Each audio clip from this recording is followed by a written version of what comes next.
Greetings to you. Greetings. Well, today I have a lot to talk about today. And I'm not in a good mood.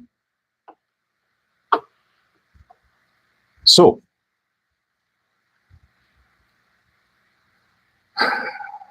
what I need to deal with on Uncensored Guyana today is the fact that everything that happens in that country concerns me. Everything.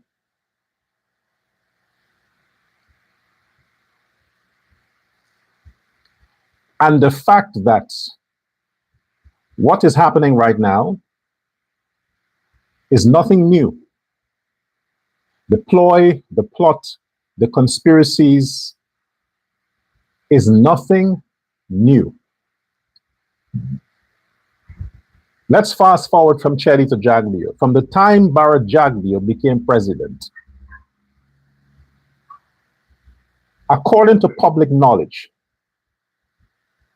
that man, that young president in his 30s at the time, never had a good day when it comes to governing the country and the response from partial citizens of the country. Why?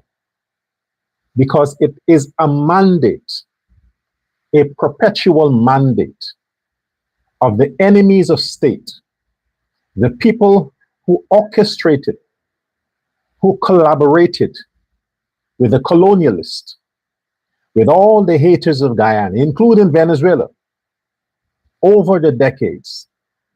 It was to the detriment of Guyana and keeping Guyana divided, unstable, racially toxic, works for this elite group of people. So regardless, they would always find the next willing scapegoat to do their bidding, to achieve what they have always aspired to achieve, casting a negative blame on Guyana and destabilizing to the best of their ability the country within. Welcome to Uncensored Guyana. I'm Dr. L. Prasad. I have to say this like a reclam, like an advertisement, a commercial. I have to keep saying this because yesterday rather, I'll start the show with this. Yesterday, a few persons that are close to me in the diaspora, I don't know how they got to these people, but these people got to me and initiated a conversation. The conversation was about the books, my current position, my platform, and my projections that they started. One of the things they said, and what was continually present in their statements towards me, not conversation, statements towards me, is that almost in every sentence, they managed to inject Azridine's name. So I had to rush them to whatever they're trying to achieve and say, hey, what's up? Get to the point. They say to me, you're not on the ground in Guyana. If you were on the ground in Guyana, you'll understand that you're backing the wrong people. So I said, who should I back? They're saying I should back Azridine Mohammed because he is the person that the black people are behind. And no matter what you say, they said to me, no matter what I say, at the end of the day, Indo-Guyanese or Indian people will never accept me as one of them. So I need to get my priorities right and stand behind the black people and Azridine Mohammed. Now, these are people that are close. They're not friends. They're relatives.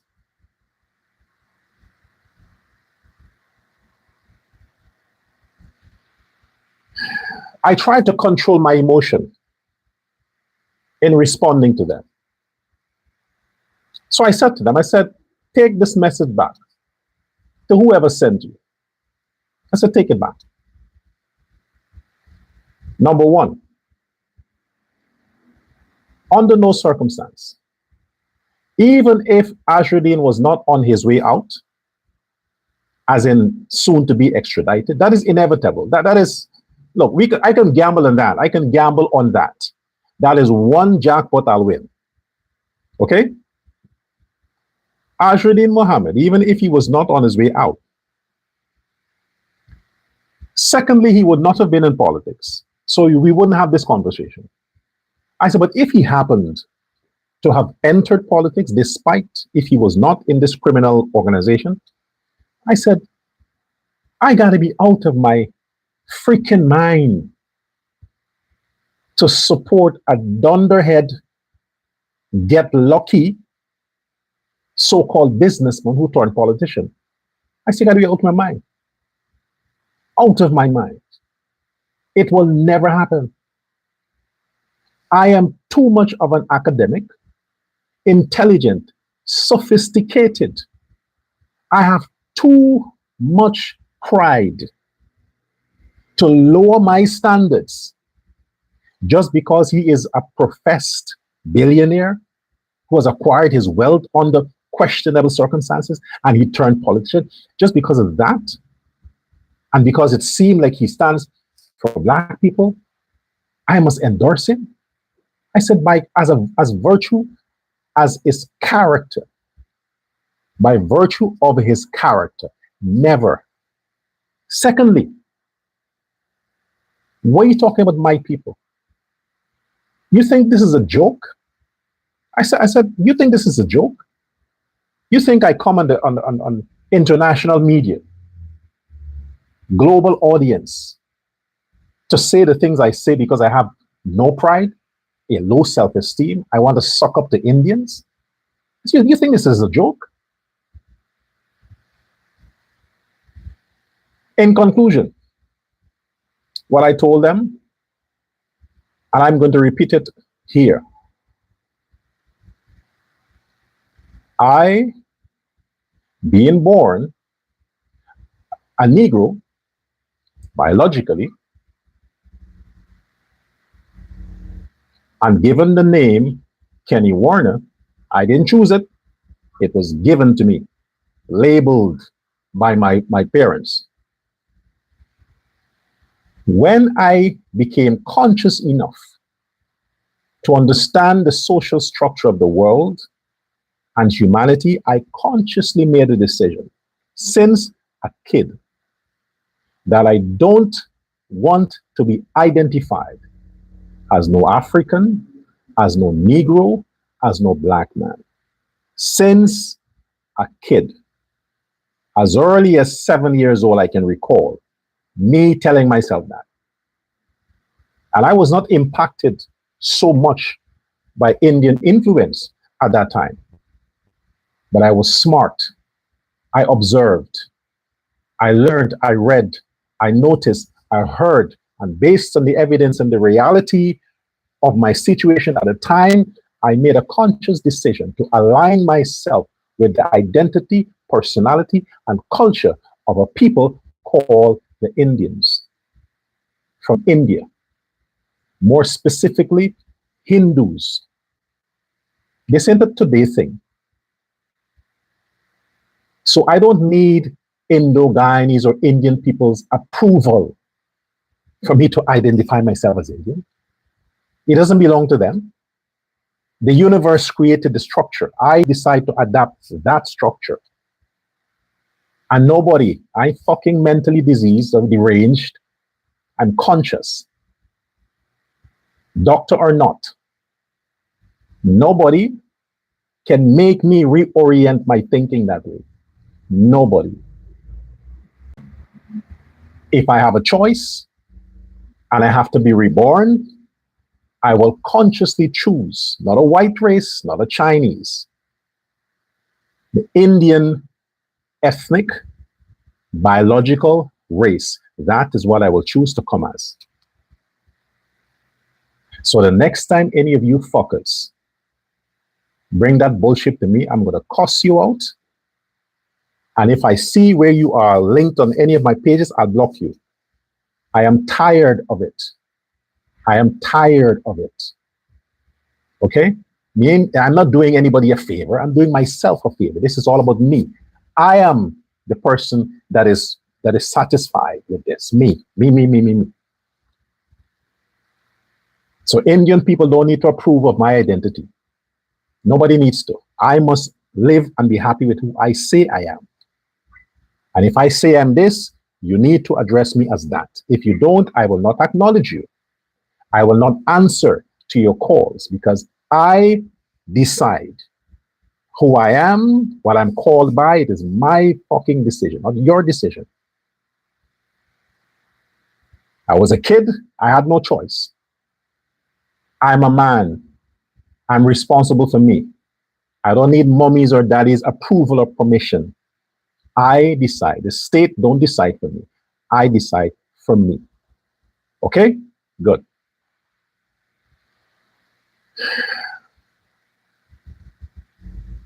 Stop penetrating my relatives, Ajudin. You have a huge platform, right? You got a lot of black people on your side. You have a lot of pundits on your side. Why are you still campaigning for my attention? I'm not interested. If I could turn down your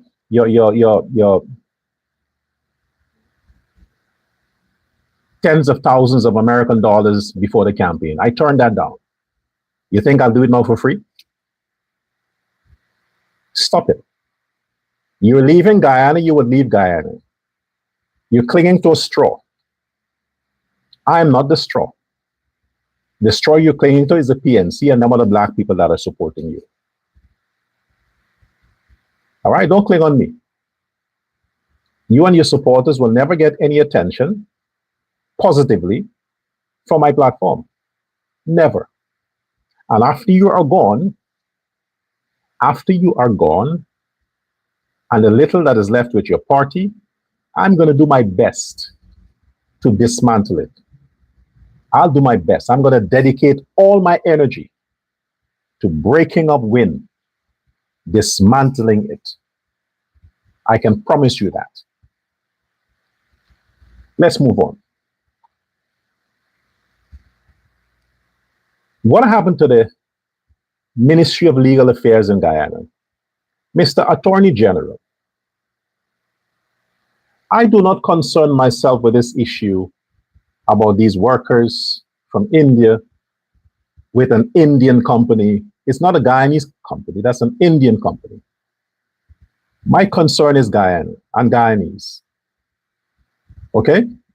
The reason why all these countries have their consulates and embassies in countries is to look out for their citizens when their citizens go to countries to do business or whatever.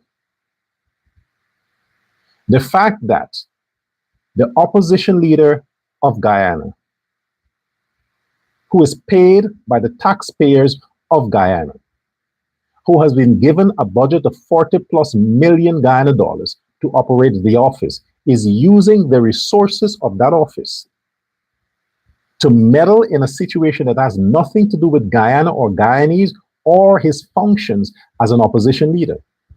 And you, the Attorney General, the Minister of Legal Affairs, who is an expert in the law, and you hear this man is making all of these claims that the government conspired with an Indian company to traffic Indian nationals into Guyana to conduct illegal business.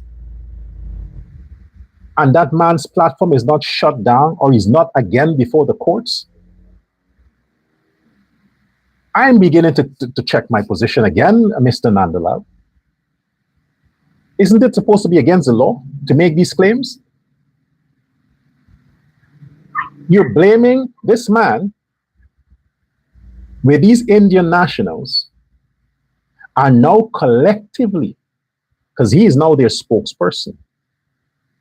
The WIN party, the WIN political party of Guyana, who was elected to represent his constituents, Guyanese, is using his platform to vent an issue that has nothing to do with his political agenda when it comes to serving the Guyanese people.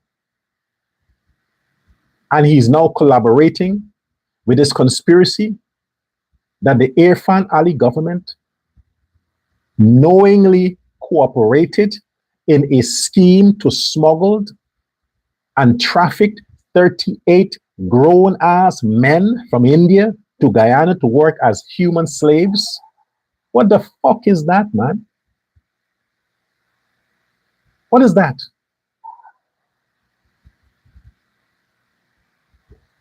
Why is the Ministry of Home Affairs allowing this?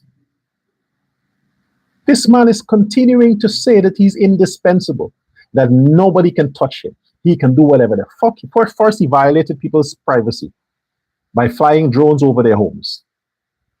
He attacked sitting government ministers. He paid conspiracy theorists online to push propaganda against the mother of the president, the wife of the president himself, the vice president. All of that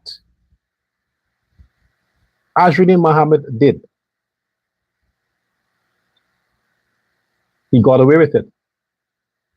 Now he stepped up his bullyism. He stepped it up. Hijacked a situation that has nothing to do with the Guyana government. Absolutely nothing. And he's now trespassing, as of today, trespassed on the premise of the Ministry of Labor with Indian nationals who just came on work permit to work not with the Ministry of Labor, of no company connected to Guyana government or Guyanese, to protest the Ministry of Labor on an issue they have with a company from their country by their nationals. And Extradition Mohammed is unaware of what politics is all about, just followed his emotions, his immature emotions, the fact that he can't touch the president, he can't send his goons on the president, so he's using every opportunity he gets to throw stones, hoping that they hurt one man, Irfan Ali. He wants to inflict pain on Irfan Ali. So this thing he's doing now, organizing protest with people that has nothing to do with the Ministry of Labor. If the Ministry of Labor conducted whatever they had to conduct pre of this problem, prior to this issue, but because this man came and he hijacked the situation, bribed who he had to bribe, made all these promises, build these people up, that he has the power to have them get whatever they need to get. It will help him and his platform, or to look good in the eyes of the Indian government. He's violating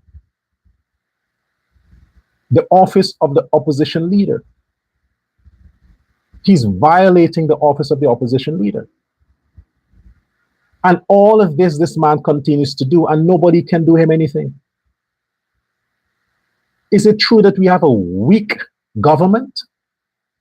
Because the Speaker of the House is yet to expel this man.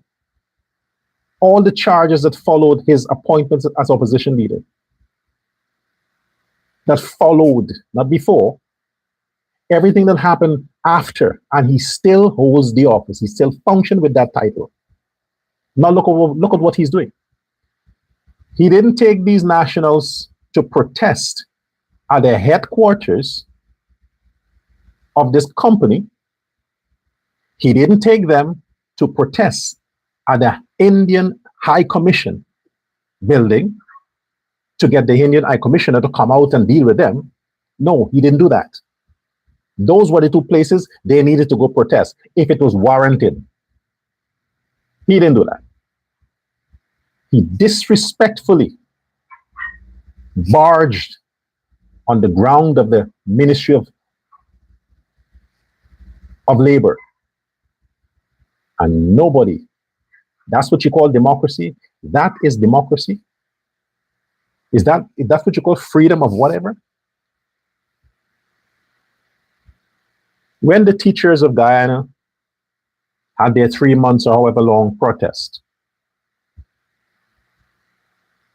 Isn't that about labor? Where did they go protest?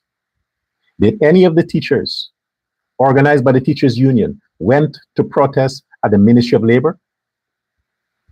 Where was the protest? Wasn't it at the ministry that concerns education?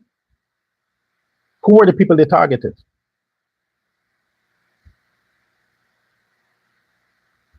Now tell me. You sit back and allow this to happen. The next thing, he will take the protest to the office of the president. That's where he will take it next. And nobody says nothing. Since he's not getting the black people that he thought he owned to come out and protest with him and for him, he's hijacking every situation he can find, the little he can find, to achieve his objective. Because why? The closer he gets to the time, is the more evil he spews out. The closer he gets to the time.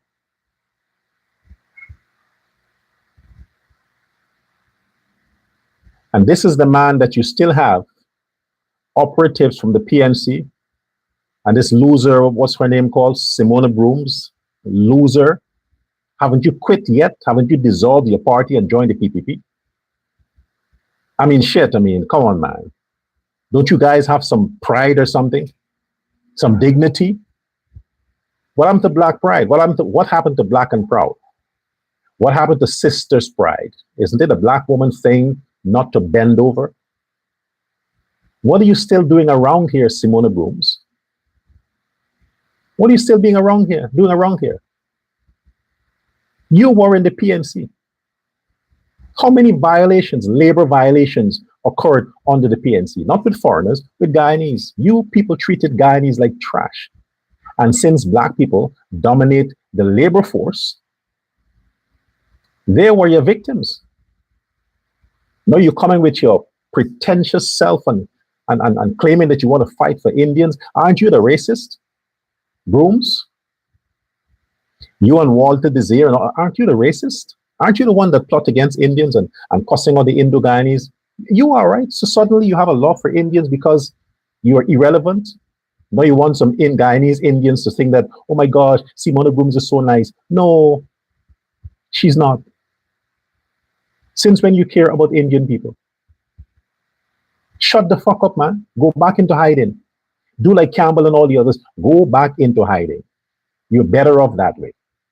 The country already have to deal with an asshole, Azrin Mohammed. And those pussies that are still taking his money, we have to deal with them. The rest of you, go back to sleep. Take a sleeping pill. Induce yourself into a coma and wait for the next election, and then you can wake yourself up and see what happens. But right now you are fucking relevant. And I agree with the Speaker of the House. I had agreed with him when he refused to convene the Parliament for that fool to be sworn in as opposition leader. I was disappointed, but I understood he had to do it because the budget had to be read and passed. That was the most important business for the Parliament. Passing the budget. The people first budget. That was important.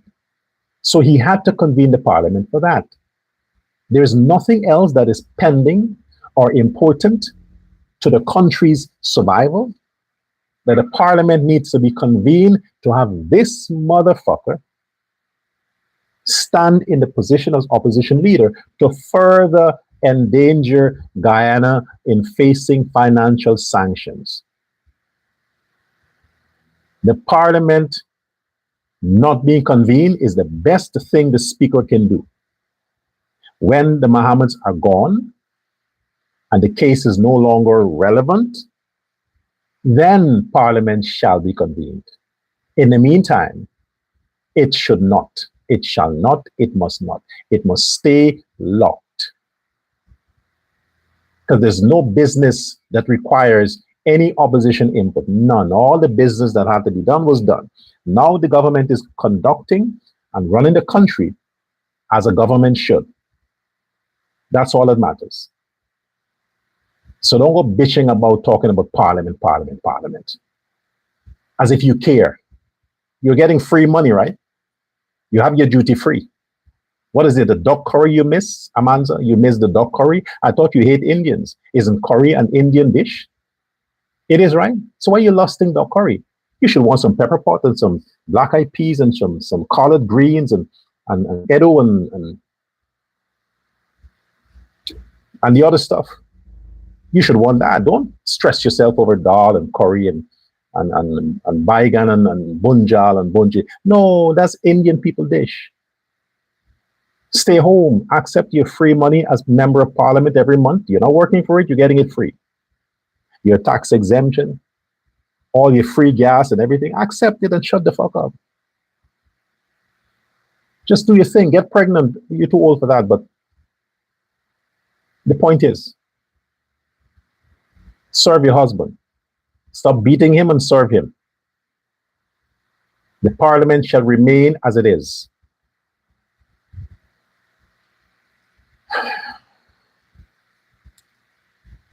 What you should do, all you supporters of Win, is to show him the facts. Let him browse the internet, tune in to CNN and Fox News, and see what's happening. When Donald Trump wants you,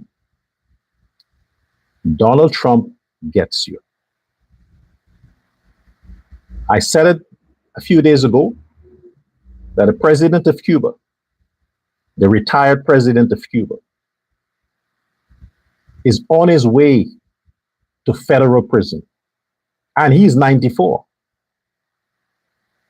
He had the jail time over his head for 30 years because all the others were too much of a coward to go after him.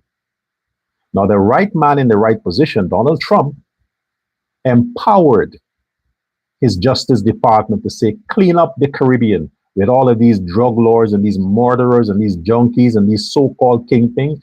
Clean the Caribbean up. Every country snatch them out. Bring them to federal prison. We need extra inmates to work. Make some shoes.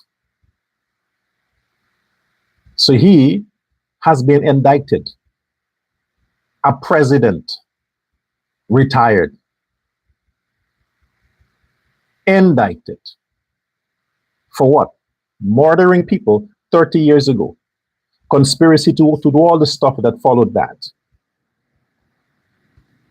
And they're trying to get him right now. No court can stop them. Cuba will give him up.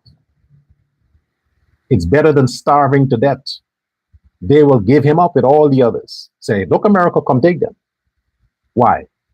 Because if they hide them and they use their courts to try to block extradition, even the judges will say, fuck it, let the man go. We need to survive. We need to feed our kids. We need to preserve the stuff in our refrigerators.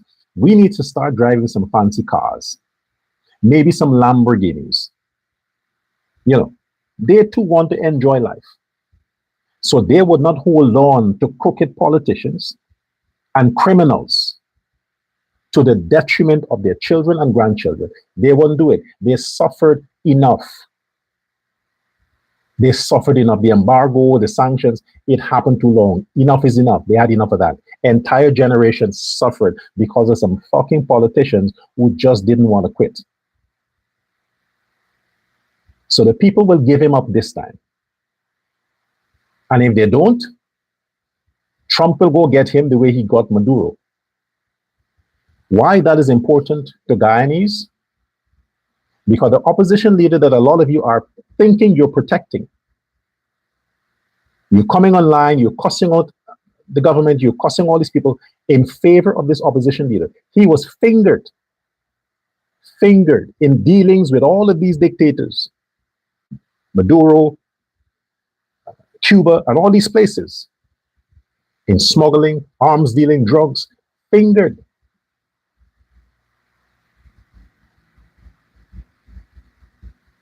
So the people who were allegedly tied to the Mohammeds, they're gone. And they were much bigger, much bigger.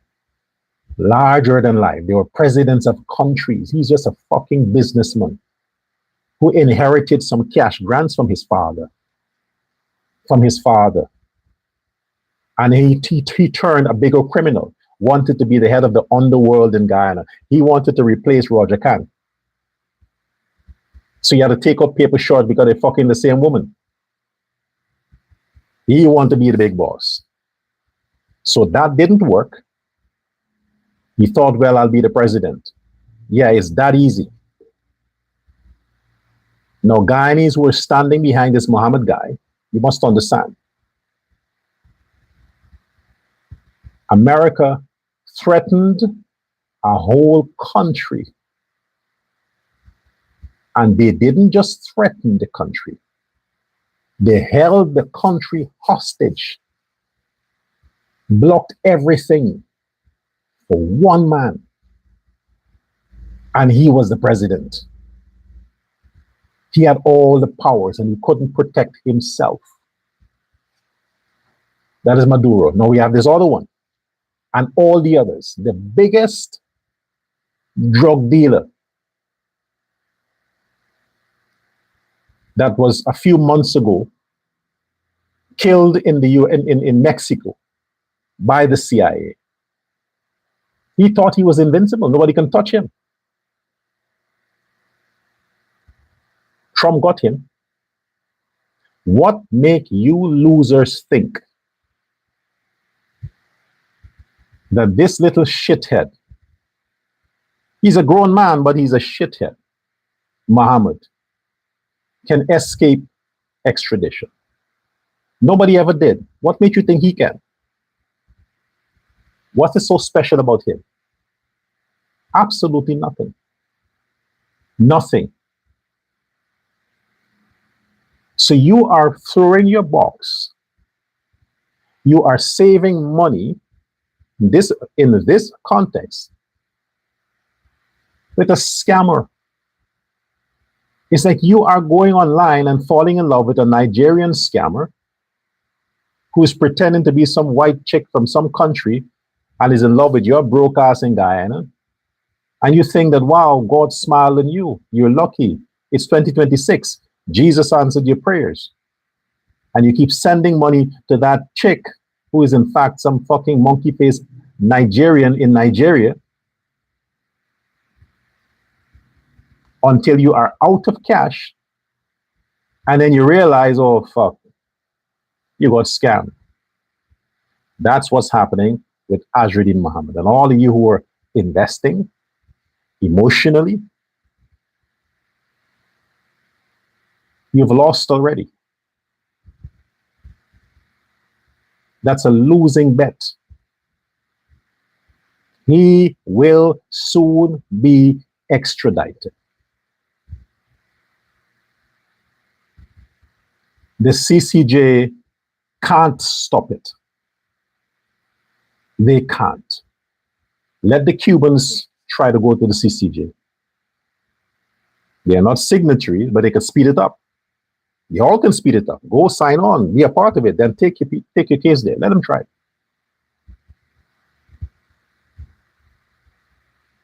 All the chaos that's happening right now, that is building up, you don't have to question it. You know that Mohammed is behind it.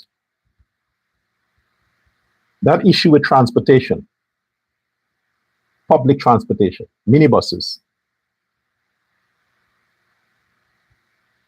As the president said, and he's not supposed to come out and take over these issues, but he does anyway. Almost 100 billion per year the government is losing by subsidizing the gas and oil in Guyana. Which other country does that? At least not Suriname. The Guyana government is subsidizing gas. This is why it's so cheap. In other countries, it's 3 times the amount that you're paying for, Guyanese. The gas is so cheap. Food stuff, groceries item, whatever it is so fucking cheap compared by virtue of currency exchange to other countries. everything in Guyana is cheaper. And the other countries, they are governed by the same global oil price. Same oil price in terms of the US dollars. But yet, Guyanese are not buying oil based on the global tariff because the government of Guyana, not the PNC government, the Irfan Ali government, is subsidizing the oil, the gas, to the tune of 100 billion every year. If Azradin paid the 200 billion that he owes, that's 2 years subsidy for you. So after the government is doing that, the government is carrying the cost, is paying the extra cost for the public consumers, the transportation users of Guyana, to use these public transportation. The government is financing that. So these minibus owners or whoever they are wants to abuse the system simply because it's not the PNC government in power. Why didn't they try it during the Granger regime? Why not? You tried it with Ali. You're disrespectful. Now, why that is the case? Because they are being pushed. They are being encouraged by a failing so-called opposition leader who is on his way out. He wants to create as much damage as possible to be his legacy when he leaves. He is like the bitch the man didn't want, and she wouldn't leave quietly. She wanted to destroy his car, destroy his television, all of that, to be satisfied that yes, she did all of that. But she ain't thinking about the future. That after she destroy all these things that a man can go the next day and buy again, she will be permanently disabled. Permanently. Instead of leaving quietly. So maybe a chance would exist in the future when he comes to his senses. You know what? Maybe I was wrong. Maybe I should give her another chance. But no, she wants destruction. So Azradin wants destruction. He's trying to fund and fuel unrest, while the PNC in the background is fanning the flames. Go ahead, Azradin. Go ahead, Azradin. Because he's already a loser. He's already a criminal. How much more the law can charge him? They don't want to get their hands dirty because they have this stupid ass coolie boy that's doing it for them. It used to be the other way around, right? It used to be the rich Indians getting these niggas to do their dirty work. But now these broke Negroes are getting this stupid coolie to do their dirty work. How the tables have turned. So he is now pushing the minibus drivers and all these others to protest. Oh, it's Ali's fault. How can Bishop Edgel says that? How can this and how can that? You want to know how we can do that? It's because they're paying the fare for the Guyanese commuters. They're paying the fare. So they can decide how much you charge, not you. The fact that you are buying fuel that is subsidized, you don't get to set the price. You already make a large profit on your bus fares. So shut the fuck up or let Mohammed compensate you for the prices you're charging people. Let them do that. Let me give you an example about Suriname. Water.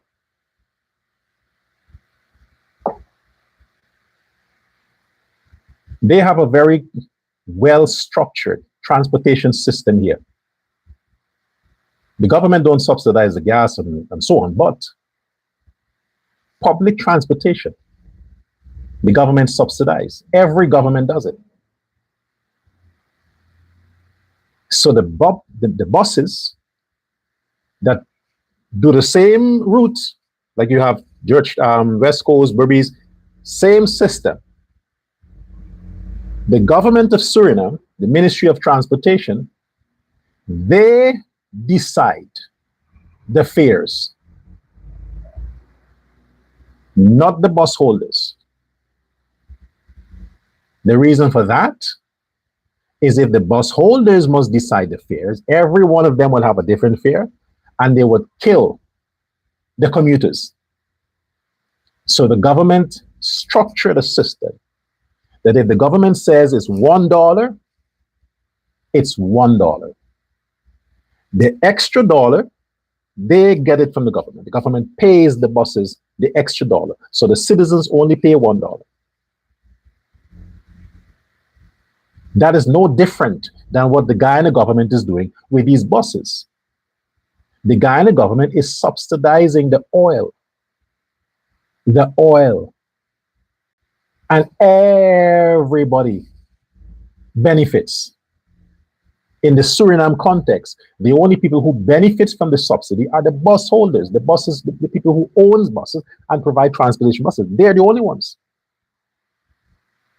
But in Guyana, everybody, if you have a motorcycle, if you have a whatever form of vehicle, and you have to consume gas, you benefit from the subsidy.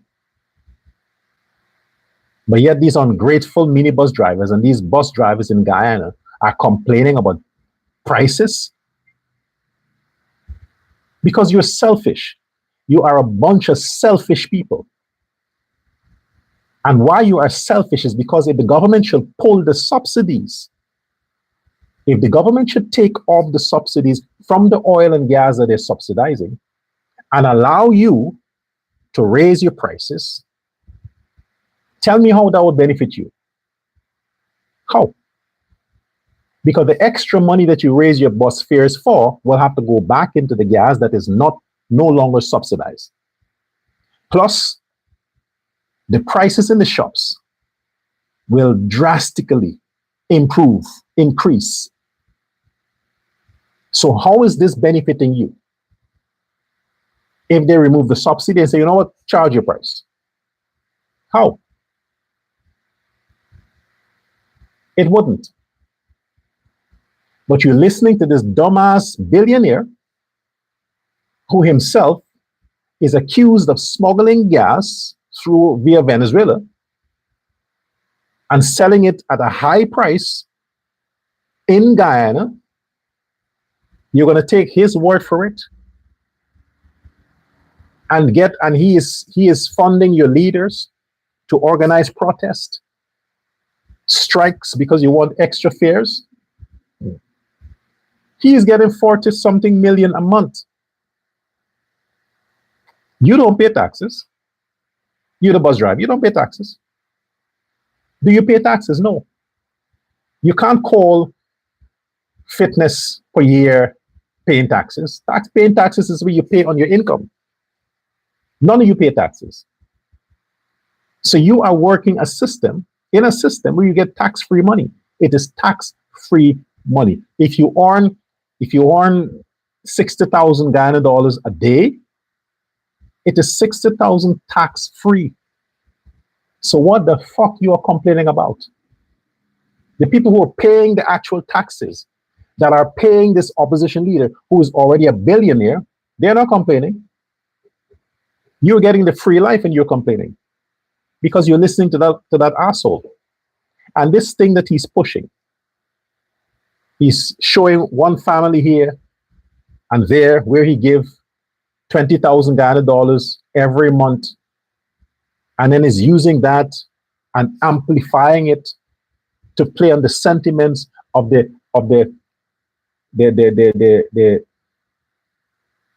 average Guyanese person, individuals, to say that, oh, look, the opposition leader is donating his salary to help Guyanese. No, that is not what is trending. What is trending is he is donating his salary to help black people. Black people. But there is no evidence that he's doing that. No evidence. He is giving every month cash over $1 million Guyana dollars towards the cause of black families. He has been doing that since he's opposition leader.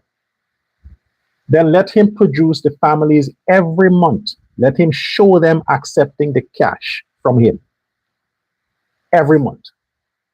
Let him count it, says, look, this is my pay slip as opposition leader. This is how much I received. Here is the cash, because they can't go to the bank because I can't have an account. But this is the cash I received from the clerk of the parliament. It is here. Now we're going to the families that I every month donate a part of this salary to those families. Show it. Document it. Every month. It never happened because he never did. He's a fucking liar. He's a liar, a scam artist, a fucking con man. That's what he is. And he's playing on the emotions of innocent, unsuspecting Guyanese, especially the black people. Come on, Negroes. Use your emotion to feel patriotic for your country. Use your emotions to want the best for your country, man. Why you always have to be rescuing criminals? When your own kind commit crime, you hide them in your homes.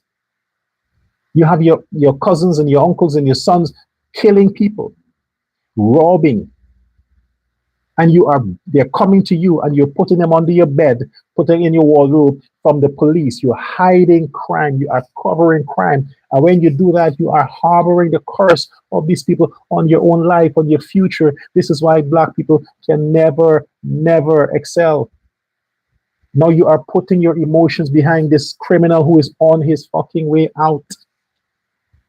He's on his way out, man. Why won't you get it? What are you trying to lobby for him for? What has he done for you? Look at how he lives. He took some Indian nationals who came on their fucking own to Guyana to work at their company, their Indian company. He hijacked their story, spread all his lies. Remember, he said the people signed a contract where they had to pay 5,000 American dollars if they have to leave. That's a lie. He talked about the conditions, food and all these things. That's a lie. Everything he said about this situation is a lie. And all that he's holding on to right now, they need their salaries up to when they quit the job. They need the airfare to go back to India. That is what he's holding on to, because everything else he came out with to get your attention, Guyanese, was a lie. He's still holding on to this narrative that, human trafficking. It's a lie.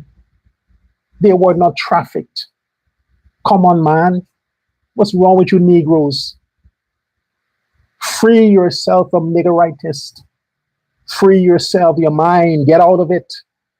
Stop doing this to yourself. You always have to rescue the fuck-ups, the perishing. This man is continually lying. He's been proven to be a liar continuously. And just because of your self-hatred, and you're projecting that hatred on President Irfan Ali, who has done nothing to you, nothing. Did he hit you? He fucked your wife? Did he took your daughter's virginity? What did Ali did to you Negroes directly? What? What did he do? What was his sin against you personally? What? What did he do that you have to conspire and be a part of this organization of hate against one man? Why, man? Fucking why? For heaven's sake, ask yourself the question, why are you doing it? You don't have a reason, right? Because hatred lives in you. It lives in you, so you find anything to hate. I can understand you hating me because I'm telling you about your sins. But never once did anything bad or negative came out of Ali's mouth towards black people, but yet you hate the man. Now you are siding with public enemy number one. to spread further lies. Ali government joined with this human trafficking thing. You know, that's a huge accusation. It's a dangerous allegation. You know what human trafficking is? And what is even sad, these are grown men. They aren't children. They aren't boys. These are men. After 3 years, they realize they've been trafficked. All the time they're accepting their salaries. They enjoy their salaries. They're sending money to their families all the time until this month. After 3 years, until this month, then they realize they're trafficked.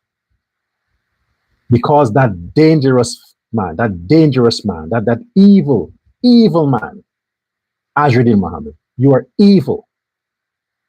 You are taking the people's statement and twisting it, and then getting them to chant and putting thing and say health is wealth and all these bullshit. They speak Hindi.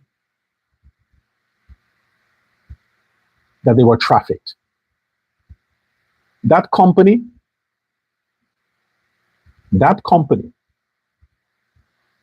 should file such a huge lawsuit against you, Azruddin. So you have to prove 38 counts of human trafficking. You have to prove it. That these men, they must prove individually, from the beginning of the conversation to come to get a job, to the buying of the ticket, to everything. They have to prove that they were trafficked and held captive for 3+ years. They have to prove it. The company should sue your ass. The president can't sue you, so the company should. I want to say something to the Minister of Labor. The Minister of Labor. You see, I've said before that the blacks should be indebted to the Indians because the opportunities that black people are getting in Guyana largely come from the Indians. That's a fact, okay? Can't dispute that. It is a fact. Now, the Minister of Labor, you are in a privileged position. And as a young man, it could be an inspiration to a lot of the young black men that, hey, one day I too can become a minister.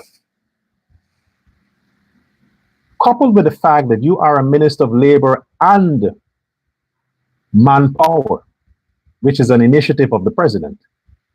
Manpower giving power back to men. Like, hey, take your role in society. Do what you need to do. Being a masculine idol. Image matters.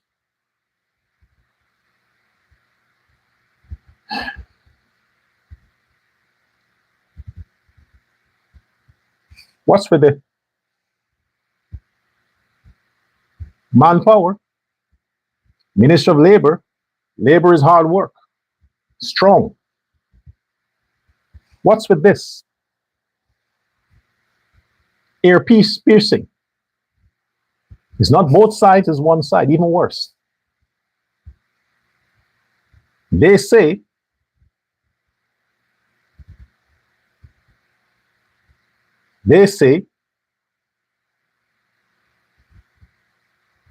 back in the day when a man wants to give a signal that he was gay or bisexual, he has a piercing in his ear, one ear. I forgot if it's the left or the right ear, but one side only. That he tells other gay men or other men that, hey, he's both sides.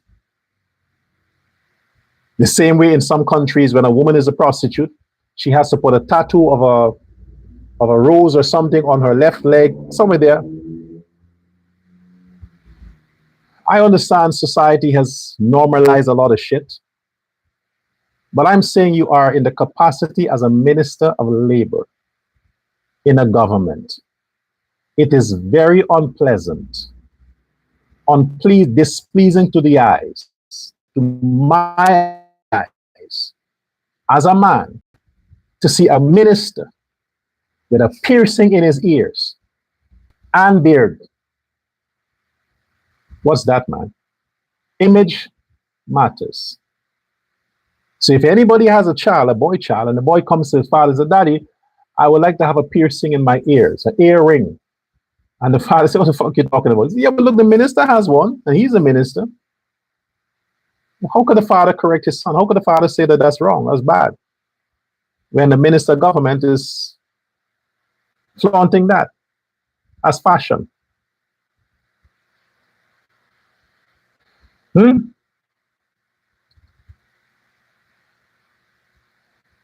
Get rid of it. I'm not just saying it because I want it. I'm saying it because I want you to get rid of it. Take it out. It doesn't suit the profession. It doesn't suit the office. It doesn't. It's feminine. Ain't nothing masculine about that. Take it out. And stop being bullied by that little piece of shit, Mohammed. He's bullying you. Stop being bullied by that guy.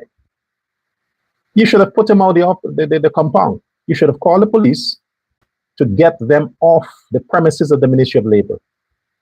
That's what you should have done. That in democracy. That is not freedom of expression or whatever it is.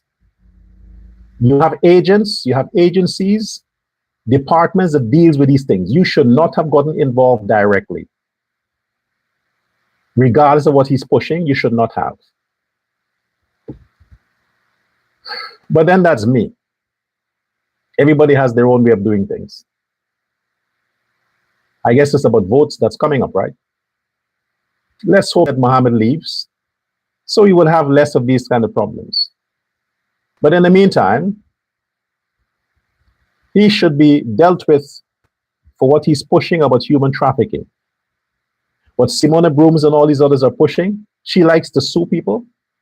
So all of these people should also fall under that lawsuit, accusing this company and the government of being complicit in human trafficking. If he is so emotionally involved with these men, he has enough money to buy 38 plane tickets one way back to India. He has enough money for that. He can put them up in hotels. Where are they staying now? He's the one who's housing them in his apartments that nobody wants to live in. So you got some tenants. He's housing them, so he should put up the money. Buy their tickets back to India. Then they would send him back a thank you note with a trophy. That's what he's looking for. But actually, they can't vote. They wouldn't add 38 votes to you for the next elections. They can't vote.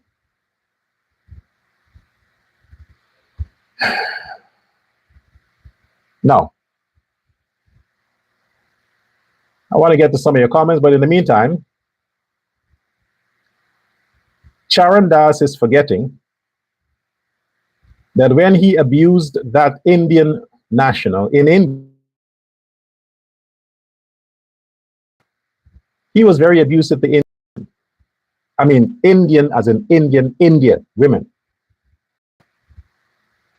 Did anybody from the Indian government came out and protest for those women against Charan Das? Nobody did.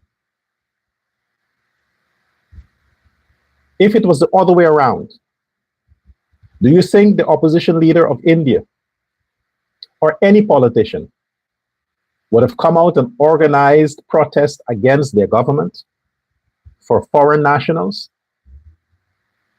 Never. It never happened in no country.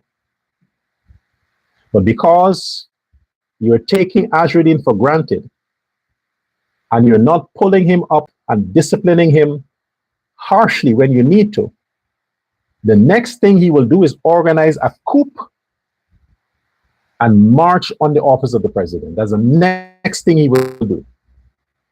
All of the things building and building and building, and you turn your back and you keep, okay. Irfan Ali government continue to play Mr. Nice Guy. I'll give this guy a rope. Keep extending the rope for Adrian Imam. Keep extending it. There are a lot of stupid blacks who still support him. And as some of them say, they will die for him. Well, fuck it. Let them die. Let them die. But you have to keep extending the rope so he can continue to think he can get away with anything. Then he organized whatever he's planning, the revolution and the coup, and kill some niggas for that. Them dumbasses that are standing with him. But it won't be for long. The Cuban president is on his way out. At 94, he spent the rest of his days in prison. Maduro is gone.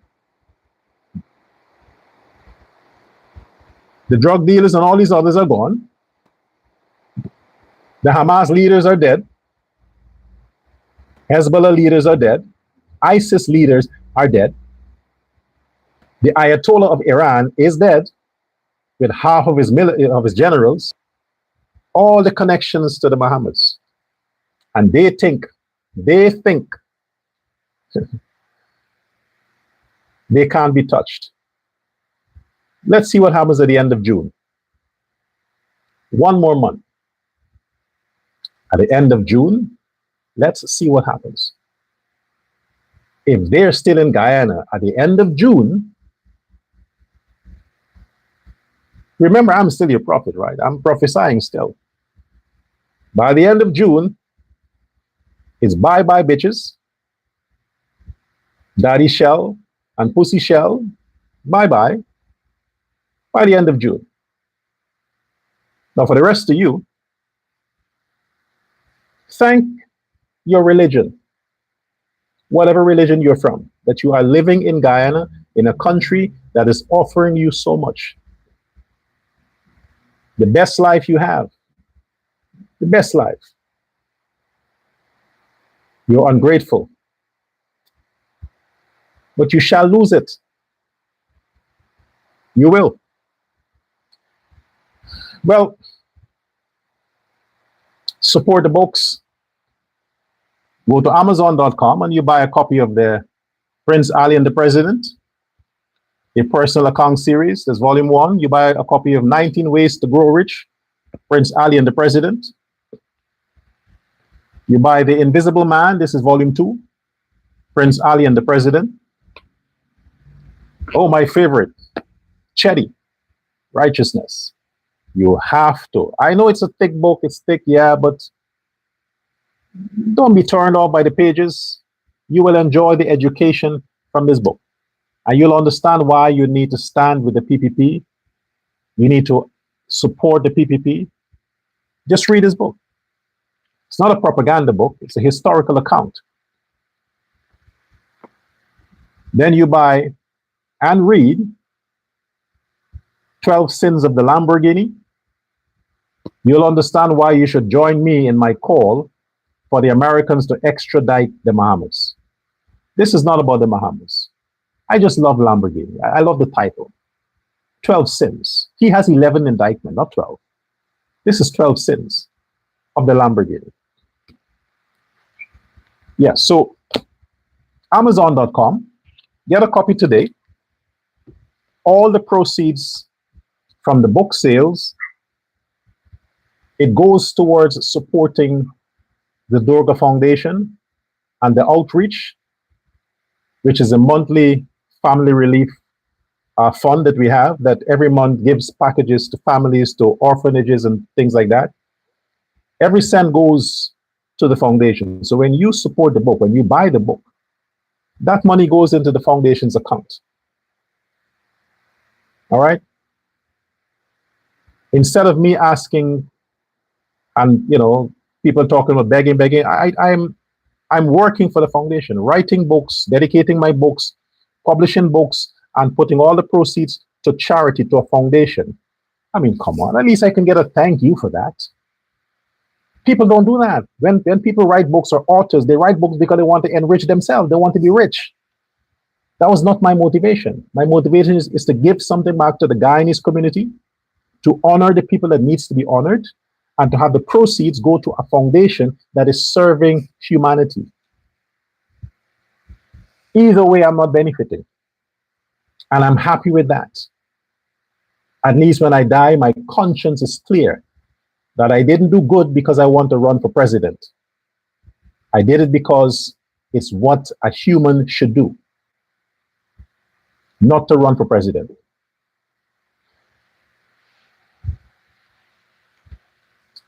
Let's see what some of the idiots wrote here today. We'll deal with some comments from the good people. Okay, Arun. Okay, let me. Good, much better. We have Sita Bihari says, and there still are some ungrateful people in Guyana. Still some? Oh my God, you have no idea how many there are. 30% of them are ungrateful. Patricia Lal says, also pay tolls. Oh yeah, that's a good point. Nobody pays tolls anymore. Look, fuck them losers, okay? We know the Ali government is the best for the country. We know that, okay? So just forget about Win and all those people who are trying to portray a different impression. Forget about that. Let's talk about the good of the country. Yeah. Rup Narayan says, United States deployed strike group to the Caribbean Sea amid Cuba tension. See, he's going. Let them not send Azradine out of Guyana. The strike group is coming to Guyana next. Do not Ramnaran says all his followers think he's a joke, but they will soon find out that this is a joke. Yes, of course, they will. Don't forget Noriega from Panama. Yep, that's it. All right. Nina Singh says Azradine is a madman and it's a shame he's the opposition leader. Well, all the people who voted for Win, they should deport them back to their respective countries. Africa. Deport them back. The ancestral country. All of them who voted for Win. You know, it's only black people. Only black people voted for Win. Deport them back to Africa. Let them go enjoy the Kunta Kende and the Cucamongo and all those things let them go there. They got a lot of Azradines there, a lot of terrorists for them to deal with. Anyway, thanks for your comment. Share this live. Subscribe to the channel. Let me have your thumbs up, the likes. You know the likes is when you watch, you click the like button. Yeah, just click the like button. It's very easy. You see, when you click the like button, you're telling Azradine Mohammed you want him to leave the country. Because he watches the show. I don't want him to watch, but he watches. He doesn't understand the level of my speech, but they have people like Odessa and these other Tabita that interprets for him. They got to break it down to kindergarten level so he can understand. And they do a good job at that because he uses fake accounts to cuss me out. The same way he speaks, that's what he writes. Fake accounts. No picture, no name. And they bash me. That's him. Yeah. I'm saying it live. I'm not hiding behind any fake profile. I'm saying all I have to say live. That's it. Anyway, thanks for your attention. Share this live. Until next time. Goodbye.